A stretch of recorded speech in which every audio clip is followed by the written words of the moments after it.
Hello दोस्तों, स्वागत है आप सभी लोगों का आपके अपने YouTube channel math trick solution पर। तो दोस्तों आज हम लोग सीखेंगे समबाहु त्रिभुज का क्षेत्रफल निकालना कि समबाहु त्रिभुज का क्षेत्रफल कैसे किया जाता है। तो समबाहु त्रिभुज क्या होता है पहले उसके बारे में जानेंगे। तो चलिए शुरू करते हैं। जैसा कि दिया गया है समबाहु त्रिभुज क्या है, तो समबाहु त्रिभुज को इंग्लिश में क्या कहते हैं, इक्विलेटरल ट्रायंगल। समबाहु मतलब होता है समबाहु मतलब तीनों भुजाएं बराबर, तो इक्वी इक्वी मतलब इक्वल हो, लेटरल इक्विलेटरल ट्रायंगल मतलब जिसके तीनों कोण बराबर मतलब तीनों भुजाएं बराबर हो। तो क्या समबाहु त्रिभुज जिसकी सभी भुजाओं की लंबाई बराबर होती है, जिसकी मतलब जो तीनों भुजाएं होती हैं उनकी लंबाई बराबर हो तथा इनके समान भुजाओं के सम्मुख तीनों कोण के माप में भी बराबर हो। मतलब इनके अगर तीनों भुजाएं बराबर होगी तो इनके जो सम्मुख तीनों कोण का माप भी होगा वो भी बराबर होगा। तो समबाहु त्रिभुज जैसे होता क्या, तो आप जैसे दिया समबाहु त्रिभुज को सम प्लस बाहु लिखते हैं। तो सम का मतलब होता है बराबर मतलब समान, अब बाहु को होता है भुजा मतलब समान भुजा वाले त्रिभुज, समान भुजा वाले त्रिभुज। अब जैसे यहाँ हम लोग समझते हैं ए बी सी, ये तीनों ए बी और बी सी और सी ए भुजाएं मिलकर एक त्रिभुज का निर्माण करती हैं और इसमें जो है ना तीनों भुजाएं बराबर हैं। तो इस त्रिभुज को ही कहेंगे समबाहु त्रिभुज। मतलब ए बी जो हो बराबर बी सी की हो और बराबर सी ए हो तो उसको कहेंगे क्या, समबाहु त्रिभुज। ये इसकी भुजा हैं। और अगर भुजा बराबर होती हैं तो आप भी बताएं कि समान भुजाओं के सम्मुख तीनों कोण के माप भी बराबर होते हैं। तो मतलब कोण ए कोण बी और कोण सी, कोण ए कोण बी कोण सी भी बराबर होंगे तो ही तो होता है समबाहु त्रिभुज। अब तीनों कोण सर्वांगसम है तो इनका जो कोण 60 अंश के बराबर होंगे। मतलब क्योंकि मतलब त्रिभुज के अंदर जो कोण होते हैं उनका योग 180 होता है। जब कोण अगर बराबर हो गए तो 180/3 होगा तो 60 होगा ना एक प्रतिकोण का मान, तो प्रतिकोण का मान 60 डिग्री के बराबर होगा। और समबाहु त्रिभुज का क्षेत्रफल क्या होता है, समबाहु त्रिभुज का क्षेत्रफल होता है √3/4 ए स्क्वायर मतलब भुजा स्क्वायर। ए को क्या कहते हैं यहाँ पर, ए को हम लोग कहेंगे यहाँ पर भुजा। ए जो है मेरा वो है यहाँ पर भुजा, तो ए को हम लोग कहेंगे भुजा। तो समबाहु त्रिभुज का क्षेत्रफल √3/4 ए स्क्वायर। समबाहु त्रिभुज का परिमाप क्या होता है 3a। ए क्या है भुजा और 3 मतलब तीनों, ये परिमाप होता है ना ये ए, तो इनको तीनों ए तो एक ही होगा क्योंकि भुजा तो सेम है तो ए को एक ही होगा, तो तीन भुजा में 3 का गुणा कर देंगे तो परिमाप आ जाएगा। तो अब देखते हैं समबाहु त्रिभुज का क्षेत्रफल निकालना कैसे। तो हम लोग देखते हैं समबाहु त्रिभुज का क्षेत्रफल। तो मान लो हमें इसका क्षेत्रफल निकालना है, किसका, इस वाले त्रिभुज का क्षेत्रफल निकालना जिसकी प्रतिभुजा का जो लंबाई है, प्रतिभुजा की लंबाई 6 सेंटीमीटर है। ए बी बराबर 6, बी सी बराबर 6 और सी ए बराबर 6 है। तो ये समबाहु त्रिभुज है तो इसका हमें क्षेत्रफल निकालना है। तो पहले लिखेंगे समबाहु त्रिभुज का क्षेत्रफल क्या होता है, तो यहाँ पर लिख लेते हैं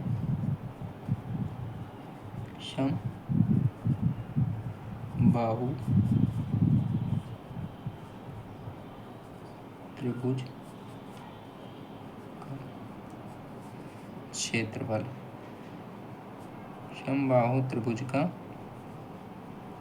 क्षेत्रफल जो होगा वो होता है √3/4 और गुणे में होता है क्या, भुजा स्क्वायर।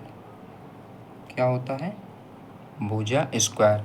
अब भुजा क्या है यहाँ पर मेरी, ए बराबर क्या है 6 है, तो मतलब यहाँ पर हम लोग ये लिखेंगे कि जो ए है मेरी, ए क्या है, ए बराबर दिया गया है 6 सेंटीमीटर। क्या, ए बराबर 6 सेंटीमीटर। तो अब हम लोग निकालेंगे मतलब क्या, त्रिभुज ए बी सी का क्षेत्रफल। त्रिभुज ए बी सी का क्षेत्रफल, तो यहाँ पर लिखेंगे त्रिभुज को शॉर्ट में ऐसा बना लेते हैं, त्रिभुज ए बी सी का क्षेत्रफल, और क्षेत्रफल को शॉर्ट में 6 में बनाकर ऐसा लिख लेते हैं। ठीक, तो त्रिभुज ए बी सी का क्षेत्रफल निकालने के लिए फार्मूला वही √3/4 ए स्क्वायर है ना। अब हम लोग निकालेंगे, मान रख देंगे तो √3/4 ए स्क्वायर का मान क्या होगा, गुणे में होगा 6 का स्क्वायर। तो 6 का स्क्वायर क्या होता है, 6 का स्क्वायर होता है 36। तो यहाँ लिखेंगे √3/4 गुणे 36।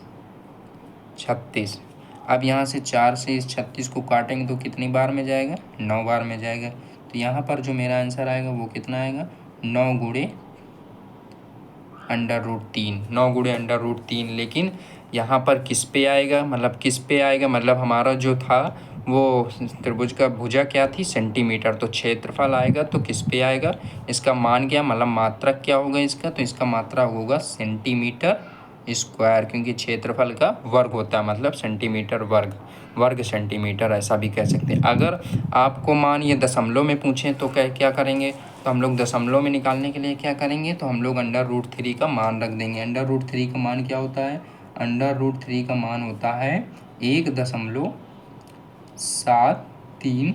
तो हम लोग यहाँ पर मान रख देंगे।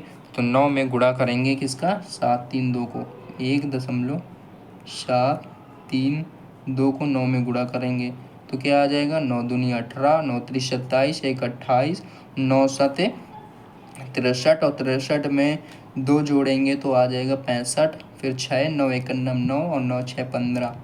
तो यहाँ पर से जो आया मेरा आया 15.588 सेंटीमीटर स्क्वायर, वर्ग सेंटीमीटर। ये रहेगा मेरे इस त्रिभुज का क्षेत्रफल का आंसर। तो ये त्रिभुज के क्षेत्रफल का आंसर है। तो इस त्रिभुज के क्षेत्रफल का मतलब त्रिभुज ABC का क्षेत्रफल क्या आया है, ये आया है 15.588 वर्ग सेंटीमीटर या सेंटीमीटर स्क्वायर, जो है इस त्रिभुज के क्षेत्रफल का आंसर है। तो हम लोग इस प्रकार से समबाहु त्रिभुज का क्षेत्रफल इस फार्मूले के जरिए आराम से निकाल सकते हैं। अब आप लोगों को अगर कुछ समझ में आ गया हो तो आप लोगों को इस त्रिभुज के क्षेत्रफल को निकाल कर कमेंट में बताना है। और आप लोग ये भी कर सकते हैं, इसके त्रिभुज मतलब त्रिभुज, इस समबाहु त्रिभुज के क्षेत्रफल जो हम लोग अलग प्रकार से निकाल भी सकते हैं। तो अब जैसे मान लो यहाँ पर अगर हमें लंबाई होती, लंबाई यहाँ से हम लोग खींच सकते हैं यहाँ, तो इस ऊंचाई तो ऊंचाई से भी हम लोग निकाल सकते हैं समान त्रिभुज के क्षेत्रफल द्वारा, मतलब 1/2 लंबाई ऊंचाई गुणे आधार या आधार गुणे ऊंचाई। तो आधार क्या हो जाता है यहाँ पर, जब भी यहाँ से हम लोग को मतलब समद्विभाजित, तो ये भुजा को समद्विभाजित करेंगे तो ये 3 हो जाएगा, तो जो आधार हो जाएगा वो 3 हो जाएगा, और ये ऊंचाई जो आएगी मान निकालना पड़ेगा हम लोग को पाइथागोरस थ्योरम से।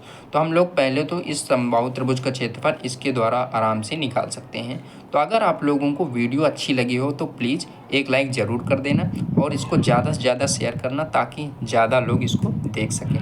तो दोस्तों, जय हिंद, जय भारत।